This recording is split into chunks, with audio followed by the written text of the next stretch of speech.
इंदौर में लगातार digital arrest के मामले बढ़ते जा रहे हैं, जिसे लेकर क्राइम ब्रांच लगातार जन जागरूकता का अभियान भी चला रही है। ऐसे ही मामले में क्राइम ब्रांच द्वारा एक लाइव रेस्क्यू किया गया है। हमारे साथ पीड़ित है, सॉफ्टवेयर इंजीनियर हैं, इनका एक लाइव रेस्क्यू किया गया है। ये 2 दिन से लगातार डिजिटल अरेस्ट है। भाई साहब, क्या नाम है आपका? सर, मेरा नाम मोहित मौर्य है। मैं सॉफ्टवेयर इंजीनियर हूँ टाटा कंसल्टेंसी सर्विसेज में। और मुझे कॉल आया था DHL एक्सप्रेस कुरियर सर्विस के नाम से। वहाँ पे मुझे बोला गया था कि आपका जो आधार कार्ड है वो मिसयूज़ हुआ है, आपके नाम से कुरियर किया गया है कुछ, जो कि इंटरनेशनली जाना था, जो कि कस्टम्स ने रोक लिया है। उसके अलावा उन्होंने बोला कि आपका जो आधार कार्ड का मिसयूज़ हुआ है उसके लिए आपको कंप्लेंट लिखानी है, तो आपको दिल्ली साइबर सेल पे कनेक्ट कर देते हैं। उन्होंने मुझे उस पर कनेक्ट किया, दिल्ली साइबर सेल पे कनेक्ट किया। उसके बाद उन्होंने मुझसे बात किया। बात करने के बाद उन्होंने बोला कि आपका जो है आधार कार्ड वो मिसयूज़ हुआ है, हमको पता चल गया है और इस पर आपकी मनी लॉन्ड्रिंग वगैरह चल रही है और 5 जगह पे आपका आधार कार्ड एक्टिव है, 5 स्टेट्स में। ये सब बोल के मुझे डराया गया।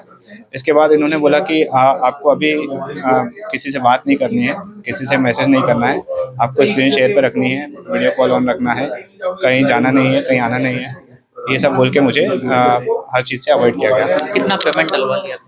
सर, उन्होंने मुझसे पहले पेमेंट करवाया था 99,500 का करवाया था, जो कि बोला था कि RBL चेक करेगी, सॉरी RBI चेक करेगा, जो कि लीगल है कि नहीं है। उसके अलावा उन्होंने मुझसे बोला था कि 35,000 रुपये और पेमेंट करने का करवाया था, और उन्होंने बोला था कि ये वीडियो जो है बेल करेंगे, बेल करने के लिए अवेलेबल है, जो कि रिफंडेबल होगा। उसके बाद में कोई रिस्पॉन्स नहीं दिया उन्होंने। तो यही सब हुआ, इतना पेमेंट करवाया। और आज ये हुआ कि आज अक्षय जो है मेरा दोस्त, वो आया था घर पे। उसने मुझसे बोला कि चल अपन घूम के आते हैं, ऐसा उसने बोला। तो इस चीज़ के रिलेटेड मैंने उसको मना कर दिया, क्योंकि मैं बहुत डरा हुआ था। तो उसने बोला कि डिजिटल अरेस्ट जैसा कुछ होता नहीं है। उसने मुझे अवेयर किया इस चीज़ से रिलेटेड।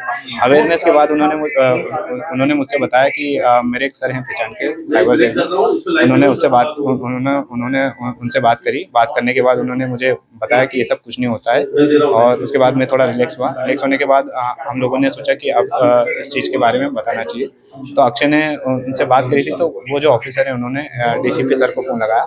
DCP सर मेरे घर पे आए। उन्होंने पूरा जो भी है जो स्कैम चल रहा था वो देखा, और जो स्कैमर है उससे बात करी मेरे सामने। मैंने उनके सामने बात करी, उन्होंने भी बात करी।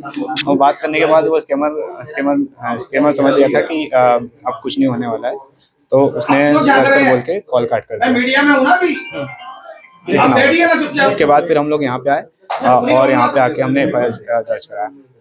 क्या लगता है कि ये और क्या संदेश देना चाहते हैं आप आम लोगों को, जो लगातार ऐसे मामले बढ़ रहे हैं? मैं सजेशन देना चाहता हूँ कि साइबर सिक्योरिटी के लेके बहुत अवेयर रहें। अपना आधार कार्ड जब भी यूज़ करें, आप एकदम सेफ्टी से यूज़ करें।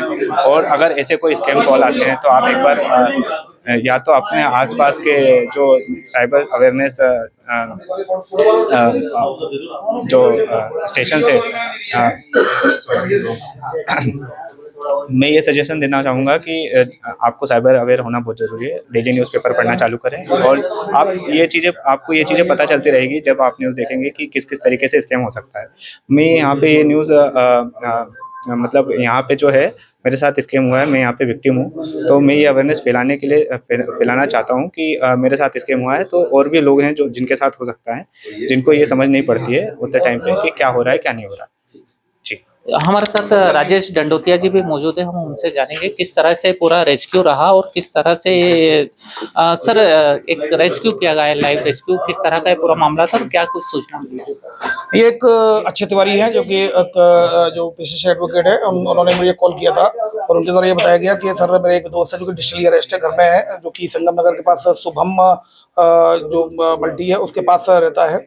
तो तत्काल मैंने बोला कि तुम वहीं रुको, मैं पहुंचता हूं। हम दोनों गए और फिर वहां पर उसको देखा तो वो ऑलरेडी मोबाइल पर लगा हुआ था। उसको मतलब रेस्क्यू किया गया, उसको बताया गया, उसने कहा कंटिन्यू बात करते रहे। मेरी तरफ भी उससे साइबर फॉरेस्टर से बात की गई, जिससे कि उसका फोटो या वीडियो कुछ आ जाए, जो कि फोटो और वीडियो हमें दोनों ही मिल गए हैं उसके, जिसको कि हम जारी कर रहे हैं। इसमें बेसिकली उसको फिर उससे जब पूछताछ की तो उसके द्वारा बताया गया कि वो बीटेक का सॉफ्टवेयर इंजीनियर है और वो TCS में काम करता है, TCS में एम्प्लॉई है। और लगभग मंडे को ऑफिस से बाहर शाम को आया था 6:30 बजे करीब। उसके साथ एक ऑटोमेटेड कॉल आया था, उसके द्वारा बताया गया DHL एक्सप्रेस के कुरियर सर्विस से DHL एक्सप्रेस के कस्टमर, DHL एक्सप्रेस कुरियर से बोल रहे हैं हम। ऑटोमेटेड कॉल था, आपके पार्सल को जो थाईलैंड जाना था आपका आधार कार्ड लगा हुआ है, आप कस्टमर आप उसके आपका रोका गया है, आप कस्टमर केयर से बात कर सकते हैं, एक दबाएं। तो उसने एक दबाया, तो एक दबाए कस्टमर केयर ने ये बोला कि आपका जो पार्सल है उसमें 140 ग्राम एमडीएमए ड्रग्स है और भी कई तरह की इस तरह के इसमें कई सामग्री है, जिसमें जो अवैध सामग्री है, इसमें आपके खिलाफ कार्रवाई होगी। मैं आपकी मदद कर सकता हूँ, मैं दिल्ली के साइबर सेल से आपको जुड़वा सकता हूँ। फिर साइबर सेल से जुड़वाया, साइबर सेल ने उसको मनी लॉन्ड्रिंग के नाम देके तुम्हारे पास मनी लॉन्ड्रिंग में तुम जेल चले जाओगे और तरह से डर दिखा के उससे बोला। तो इसके द्वारा इसके पास पैसे नहीं थे, इसने स्टैंड लोन लेकर 1 लाख रुपए इसको अकाउंट में डलवाई। फिर उसने बोला कि अब तुम्हारी बेल होगी, तो बेल करने के नाम पर 35,000 रुपए लिए। उसको बताया गया तुम डिजिटली अरेस्ट हो, हाउस अरेस्ट हो तुम, और तुम बिना परमिशन के कहीं भी नहीं जाओगे। और काफी डरा हुआ था। फिर उसको रेस्क्यू कराया गया और तत्काल में अपने साथ लेकर आया उसको, और उसकी 193 पे कंप्लेंट रजिस्टर कराई जाकर फिर उसके बाद उसमें अकाउंट ब्लॉक कर दिया। उसमें कंप्लेंट रजिस्टर हुई, कार्रवाई उसमें जारी है। फिलहाल जो फोटो है और जो वीडियो है जो हुआ है, जो मिला है, उसमें फोटो भी हम इलेक्ट्रॉनिक प्रिंट मीडिया के माध्यम से इसको वायरल कर रहे हैं, फोटो और वीडियो को, जिससे कि इस Indore police commissioner Shri Santosh Singh sir के द्वारा इस आरोपी के बारे में सूचना देने हेतु, गिरफ्तारी में सूचना देने हेतु 30,000 रुपए के कैश अवार्ड की घोषणा की गई। कुल मिलाकर जिस तरह से एक लाइव रेस्क्यू किया गया है, आम लोगों को भी पुलिस ये संदेश देना चाहती है इस तरह का कोई घटना कम नहीं होता है। और जिस तरह से डिजिटल अरेस्ट के मामले लगातार बढ़ रहे हैं, और इसमें कहीं ना कहीं जन जागरूक होने की आवश्यकता है। स्वतंत्र समय, सचिन शर्मा, इंदौर। प्योर श्योर दूध और घी, माँ के प्यार सा, मिलावट से दूर, भरोसे से भरपूर, प्योर भी श्योर भी।